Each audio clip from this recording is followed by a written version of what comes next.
Hi, ഞാനിങ്ങനെ ഒരു reaction വീഡിയോസോ അല്ലെങ്കിൽ ഒരാളെ പരാമർശിച്ചുകൊണ്ട് വീഡിയോസോ അങ്ങനെയുള്ള കാര്യങ്ങളൊന്നും ചെയ്യാത്തൊരു വ്യക്തിയാണ്. പക്ഷേ ഇപ്പോൾ കുറച്ച് ദിവസങ്ങളായിട്ട് സോഷ്യൽ മീഡിയാസിൽ കണ്ടുവരുന്ന കുറേ വീഡിയോസുകൾ അത് വളരെ ഖേദം പ്രകടിപ്പിക്കുന്നതും നമുക്ക് മനസ്സിൽ തട്ടുന്നതായിട്ടുള്ള പല കാര്യങ്ങളും വന്നിട്ടുണ്ടായിരുന്നു.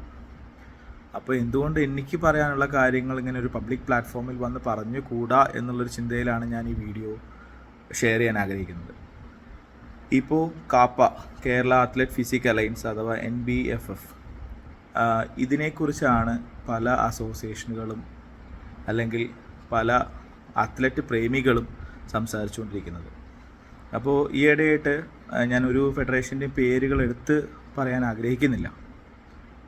അപ്പോൾ വളരെ ഫേമസ്ഡ് ആയിട്ടുള്ളതും അല്ലെങ്കിൽ ഒരുപക്ഷെ ഒരുപാട് അത്ലറ്റ്സുകൾ മത്സരിക്കുന്നതുമായിട്ടുള്ള ഒരു ഫെഡറേഷനിലെ ഒരുപാട് സീനിയേഴ്സ് വളരെ എന്താ പറയുക, ഒരു ബ്ലോഗർ പോലെയൊന്നുമല്ല, അതിനേക്കാൾ തരം താഴ്ന്ന രീതിയിൽ ഒരു ഫെഡറേഷനെ കുറിച്ചോ അല്ലെങ്കിൽ മറ്റൊരു സംഘടനയെക്കുറിച്ചോ എന്തോ ആവട്ടെ അവർ പറഞ്ഞ ഒരു വീഡിയോ കാണാനിടയായി. അപ്പോൾ അതുപോലുള്ള പല വീഡിയോസും ഞാൻ കണ്ടിട്ടുണ്ട്. അപ്പോൾ അതിലെല്ലാം പറയാൻ ആഗ്രഹിക്കുന്നത്, first of all a big thanks. കാരണം കാപ്പ അഥവാ NBFF എന്നുള്ള ഈ ഒരു സംഘടന വളർന്നു വരുന്നതിൻ്റെ ഒരു ചെറിയ സന്തോഷം നിങ്ങളിൽ കൂടെ ഞങ്ങൾക്ക് കാണാൻ പറ്റി. കാരണം എന്താ വെച്ച് കഴിഞ്ഞാൽ എത്രയോ മത്സരങ്ങൾ അല്ലാതെ നടക്കുന്നുണ്ട്, അതിനെക്കുറിച്ചൊന്നും നിങ്ങൾ പരാമർശിക്കുന്നതായിട്ടോ മറ്റുള്ള കാര്യങ്ങളോ കണ്ടിട്ടില്ല. എന്തുകൊണ്ട് കാപ്പ അല്ലെങ്കിൽ NBFF നടത്തിയ ഒരു പ്രോഗ്രാം നിങ്ങൾ ഹൈലൈറ്റ് ചെയ്ത് നിങ്ങൾ അതിനെ നെഗറ്റീവ് ആക്കി കാണിക്കാനോ അല്ലെങ്കിൽ നിങ്ങൾക്ക് അത് ത്രെറ്റനിങ് ആയ രീതിയിൽ ഫീൽ ചെയ്തുകൊണ്ടല്ലേ നിങ്ങളങ്ങനെ ഒരു വീഡിയോ പോസ്റ്റ് ചെയ്തിട്ടുള്ളത്? That means we are hitting somewhere. അപ്പോൾ അതിന് വളരെയധികം നന്ദി, ആ ഒരു റിയലൈസ് ചെയ്യുന്നതിന്. അപ്പോൾ അത് കാണുന്ന ആളുകൾക്ക് മനസ്സിലാവുന്നുണ്ടാവും ഇവർക്ക് എന്തിനാണ് ഇങ്ങനത്തെ ഒരു വീഡിയോ ചെയ്യേണ്ട ആവശ്യകത എന്നുള്ളത്. ഒന്ന് സാമാന്യ ബോധമുള്ളവർ ആലോചിച്ച് കഴിഞ്ഞാൽ മനസ്സിലാവും. പിന്നെ പലരും ചോദിക്കുന്ന കാര്യമാണ്, എന്താണ് ഒരുപാട് കേരളത്തിലെ അത്ലറ്റ്സ് ആണല്ലോ കൂടുതലായിട്ട് ഈ ഒരു മിസ്റ്റർ ഇന്ത്യ പരിപാടിയിൽ പങ്കെടുത്തിട്ടുള്ളത് എന്നുള്ളത്. ഞാനൊന്ന് ചോദിച്ചോട്ടെ, ഞങ്ങളിൽ പലരും, കാപ്പ അല്ലെങ്കിൽ NBFF സംഘടനയിലുള്ള പലരും, ഞങ്ങൾ മോട്ടീവ് ചെയ്യുന്നത് നമ്മൾ പലർക്കും കിട്ടാതെ പോയിട്ടുള്ള അല്ലെങ്കിൽ ആ സമയങ്ങളിൽ ഒരുപാട് പേര് ആഗ്രഹിച്ചിരുന്നൊരു സ്റ്റേജുകളാണിതെല്ലാം. നല്ലൊരു സ്റ്റേജ്, നല്ലൊരു ട്രോഫി, നല്ലൊരു മൊമെൻറ്റോ, നല്ലൊരു മെഡൽ, അങ്ങനെ ഒരുപാട് കാര്യങ്ങൾ. അപ്പോൾ ഇതിലെല്ലാം ഫോക്കസ് ചെയ്തിട്ടാണ് ഞങ്ങൾ ഇങ്ങനെ ഓരോ പ്രോഗ്രാമുകൾ സംഘടിപ്പിക്കുന്നത്. അപ്പോൾ കേരളത്തിൽ ഉള്ള വ്യക്തികൾ, ഇപ്പോൾ നിങ്ങൾക്ക് അറിയാവുന്ന പല കാര്യങ്ങളും, നിങ്ങൾ ആ കണ്ടിരിക്കുന്ന ഫേമസ് ആയിട്ടുള്ള ആളുകൾ മത്സരിച്ചത് മാത്രമാണ്. അതിലൊരുപാട് ഇതുവരെ നാഷണൽ ലെവൽ മത്സരിക്കാൻ പേടിയുള്ളവരായിക്കോട്ടെ അല്ലെങ്കിൽ മത്സരിക്കാനായിട്ട് പോകാനുള്ള സാഹചര്യമില്ലാത്തവരുണ്ടായിരുന്നു.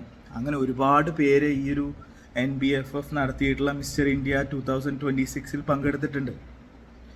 അത് തന്നെയാണ് ഞങ്ങളുടെ വിജയവും. അപ്പോൾ 300 പേര് 400 പേര് പങ്കെടുത്തു, 500 പേര് പങ്കെടുത്തു എന്ന് വീമ്പ് പറയുന്നതിനേക്കാൾ നല്ലത് കാപ്പ എന്ന സംഘടന ഒരു ഡിസ്ട്രിക്ട് ലെവലിൽ ചാമ്പ്യൻഷിപ്പ് നടത്തി, അത് കഴിഞ്ഞ് സ്റ്റേറ്റ് ലെവൽ ചാമ്പ്യൻഷിപ്പ് നടത്തി, അത് കഴിഞ്ഞ് ആ സ്റ്റേറ്റ് ലെവൽ ചാമ്പ്യൻഷിപ്പ് എല്ലാത്തിലും പങ്കെടുത്ത് ഞങ്ങളുടെ ഒപ്പം നിൽക്കുന്ന അത്ലറ്റിന് ഒരു നാഷണൽ ലെവൽ സ്റ്റേജ് ഞങ്ങൾക്ക് കൊടുക്കാൻ സാധിച്ചു. പിന്നീട് ഓരോ കാര്യങ്ങൾ ഇപ്പോൾ പറയുകയാണെന്നുണ്ടെങ്കിൽ ഏതൊരു അത്ലറ്റ്സിൻ്റെയും നല്ലൊരു പെർഫോമൻസ്ഡ് ആയിട്ടുള്ള സ്റ്റേജുകൾ നോക്കിയോ, best stage, best atmosphere, best memento, best trophy, best medal, എങ്ങനെ നോക്കിക്കോളൂ. കമ്പാരിറ്റീവ്ലി ആരും ഒരിക്കലും അയ്യേ എന്ന് പറയാത്ത രീതിയിലുള്ള ഏറ്റവും ക്വാളിറ്റിയുള്ള പ്രൊഡക്റ്റുകളാണ് നമ്മൾ കൊടുത്തിട്ടുള്ളത്. അവർക്ക് മൊമെൻറ്റോ ആയിട്ടായിക്കോട്ടെ, റിവാർഡ്സ് ആയിട്ടായിക്കോട്ടെ. അപ്പോൾ ഈ പറയുന്ന ആളുകൾ ഇതൊക്കെ ഒന്ന് ചിന്തിച്ചാൽ നന്നായിരിക്കും. അതുപോലെ തന്നെ അത്ലറ്റ്സുകളായിക്കോട്ടെ, നിങ്ങൾ തന്നെ ഒന്ന് ചിന്തിച്ച് നോക്കും. നിങ്ങൾ പല സ്റ്റേജുകളും പല അസോസിയേഷനുകളിലും പങ്കെടുത്തിട്ടുണ്ടാവും. അപ്പോൾ നിങ്ങൾക്ക് ഏതെങ്കിലും തരത്തിൽ ഈ രീതിയിൽ അത്ലറ്റ്സിനെ ഹരാസ് ചെയ്യുന്ന രീതിയിലോ സ്റ്റേജിൽ നിന്ന് എന്തെങ്കിലും പറഞ്ഞിറക്കി വിടുന്ന രീതിയിലോ ലേറ്റ് കമ്മിങ് ആയിക്കോട്ടെ അല്ലെങ്കിൽ മറ്റുള്ള പല കാര്യങ്ങളായിക്കോട്ടെ, അങ്ങനെ എന്തെങ്കിലും ഒരു ബാഡ് തിങ്സ് നിങ്ങൾക്ക് വന്നതായിട്ട് നിങ്ങൾക്ക് ചൂണ്ടിക്കാണിക്കാൻ പറ്റുമോ ഈ കാപ്പ അല്ലെങ്കിൽ NBFFൻ്റെ ഈ ഒരു അസോസിയേഷനിൽ നിന്ന്? നമ്മൾ ആഗ്രഹിക്കുന്നത് ഏറ്റവും ഒരു അത്ലറ്റിന് ഒരു സീസണിൽ കിട്ടാവുന്ന മാക്സിമം സ്റ്റേജുകൾ അവർ എക്സ്പീരിയൻസ്ഡ് ആവട്ടെ എന്നുള്ളത് കൊണ്ടാണ് നമ്മൾ ഒരു റെസ്ട്രിക്ഷനും അത്ലറ്റ്സിന് വെക്കാത്തത്. ഇന്ന അസോസിയേഷനിൽ ഇറങ്ങിയ വ്യക്തികൾ ഇന്ന അസോസിയേഷനിൽ ഇറങ്ങാൻ പാടില്ല, അല്ലെങ്കിൽ ഇന്ന ഇറങ്ങിക്കഴിഞ്ഞ് ഇത്ര രൂപ ഫൈൻ അടയ്ക്കണം, അങ്ങനെയുള്ള ഒരു റെസ്ട്രിക്ഷൻ കൊടുക്കുന്നില്ല. കാരണം ഒരു അത്ലറ്റിന് ഒരു വർഷം അല്ലെങ്കിൽ ഒരു സീസണിൽ ആ വ്യക്തിക്ക് ഷെയർ ചെയ്യാവുന്ന അല്ലെങ്കിൽ അറ്റൻഡ് ചെയ്യാവുന്ന മാക്സിമം സ്റ്റേജ് അവർ എക്സ്പ്ലോർ ചെയ്യാനാണ് നമ്മൾ ശ്രമിക്കാറ്. അതുകൊണ്ട് തന്നെയാണ് അത്ലറ്റ്സിന് ഒരു റെസ്ട്രിക്ഷനും നമ്മൾ വെക്കാത്തത്.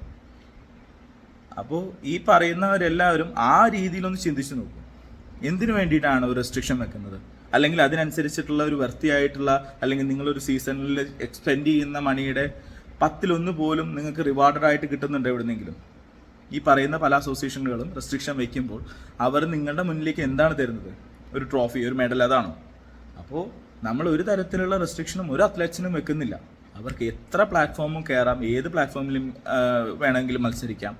അവർക്ക് കാപ്പ എന്ന സംഘടന അല്ലെങ്കിൽ NBFF എന്ന സംഘടനയിൽ മത്സരിക്കാൻ യാതൊരുവിധ റെസ്ട്രിക്ഷനും ഇല്ല. അപ്പോൾ നമ്മൾ എല്ലാ തരത്തിലും അത്ലറ്റ്സിനുമായിട്ട് കോപ്പറേറ്റീവായിട്ട് പോകാനായിട്ടുള്ള ഒരു മനോഭാവത്തോടു കൂടിയാണ് ഓരോ കാര്യങ്ങളും മുന്നോട്ട് നിൽക്കുന്നത്. ഇതുവരെ നിങ്ങൾക്ക് നോക്കിയാൽ ഒരു നെഗറ്റീവായിട്ടുള്ള കാര്യങ്ങൾ ഒരാളെ തേജോവധം ചെയ്തിട്ടോ അല്ലെങ്കിൽ നെഗറ്റീവായിട്ട് പ്രസിദ്ധീകരിച്ചിട്ടോ ഞങ്ങൾ ഇതുവരെ ഒരു കാര്യങ്ങളും പറഞ്ഞിട്ടില്ല, പറയാൻ ഉദ്ദേശിക്കുന്നുമില്ല. ഒരു അസോസിയേഷൻ നടത്തിക്കൊണ്ടുപോകുന്ന ബുദ്ധിമുട്ടുകൾ ആ അസോസിയേഷനിൽ വർക്ക് ചെയ്യുന്ന വ്യക്തികൾക്കറിയാം. അപ്പോൾ ഒരു അസോസിയേഷൻ കുറ്റം പറയുക അല്ലെങ്കിൽ മറ്റുള്ള കാര്യങ്ങൾ പറയുക എന്ന് പറയുന്നത് വളരെ എന്താ പറയുക, സാഡാക്കുന്നൊരു കാര്യമാണ്. പിന്നെ പലരും ഈ പല സംഘടനകളിലുള്ള ആളുകളും പലപ്പോഴും പറഞ്ഞിട്ട് നിങ്ങളുടെ സംഘടനയ്ക്ക് വേണ്ടി ക്യാഷ് ഉണ്ടാക്കിക്കൂടെ, എന്തിനാണ് ഇത്ര എക്സ്പെൻസീവ് ആയിട്ടുള്ള മെഡലുകളും ട്രോഫികളും ഉണ്ടാക്കുന്നത് എന്നുള്ളത്. നമുക്ക് എന്നും ഓർത്തിരിക്കാൻ പറ്റുന്ന ഒരു കാര്യമാണ് നിങ്ങൾക്കൊരു മെഡൽ അല്ലെങ്കിൽ ട്രോഫി കിട്ടുക എന്നുള്ളത്. 4 മാസം കഴിഞ്ഞ് 5 മാസം കഴിയുമ്പോൾ കളർ ഫെയ്ഡായി അല്ലെങ്കിൽ അത് എവിടെയും പൊടിഞ്ഞു കഴിഞ്ഞാൽ നാളെ അല്ലെങ്കിൽ നിങ്ങളുടെ ഫ്യൂച്ചറിലുള്ള ആളുകൾക്ക് പോലും അത് കാണാവുന്ന രീതിയിലുള്ള ഒരു ക്വാളിറ്റി പ്രൊഡക്റ്റാണ് നമ്മൾ കൊടുക്കുന്നത്. അതിന് നമ്മളോട് ചോദിച്ചിട്ട് നിങ്ങൾക്ക് എന്തിനെത്ര കോസ്റ്റായിട്ട് കൊടുക്കുന്നത്? നിങ്ങൾക്ക് ആ ഫണ്ട് നിങ്ങളുടെ ഫെഡറേഷനെ ഡെവലപ്പ് ചെയ്താൽ എടുത്തുകൂടെ? അങ്ങനെയുള്ള കാര്യങ്ങൾ പലപ്പോഴായും നമ്മുടെ അസോസിയേഷനിൽ പലരും ചോദിച്ചിട്ടുണ്ട്. അവരോടൊക്കെ ഞങ്ങൾ എല്ലാവരും പറഞ്ഞിട്ടുള്ള ഒരേ ഒരു കാര്യം എന്തെന്നാൽ, ഞങ്ങൾ അത്ലറ്റ്സിന് വേണ്ടിയിട്ടാണ് ഓരോ കാര്യങ്ങളും ചെയ്യുന്നത്. അത്ലറ്റ്സിന് ഏറ്റവും ബെസ്റ്റ് സ്റ്റേജ് കൊടുക്കുക, അത്ലറ്റ്സിന് ഏറ്റവും നല്ല രീതിയിലുള്ള എല്ലാ കാര്യങ്ങളും ദി ബെസ്റ്റ് കൊടുക്കാൻ ആഗ്രഹിക്കുന്ന ഒരു അസോസിയേഷനാണ്. അപ്പോൾ ആ രീതിയിൽ തന്നെയാണ് ഞങ്ങൾ മുന്നോട്ട് പോവുക. We are one dream. അതിലൊരു ചേഞ്ചസും ഇല്ല. എനിവേ പറയാനുള്ളവർ പറഞ്ഞുകൊണ്ടിരിക്കട്ടെ. ഞങ്ങൾ we are on the same route where we are following, not even a single changes. Anyway, thank you so much guys. Have a great day.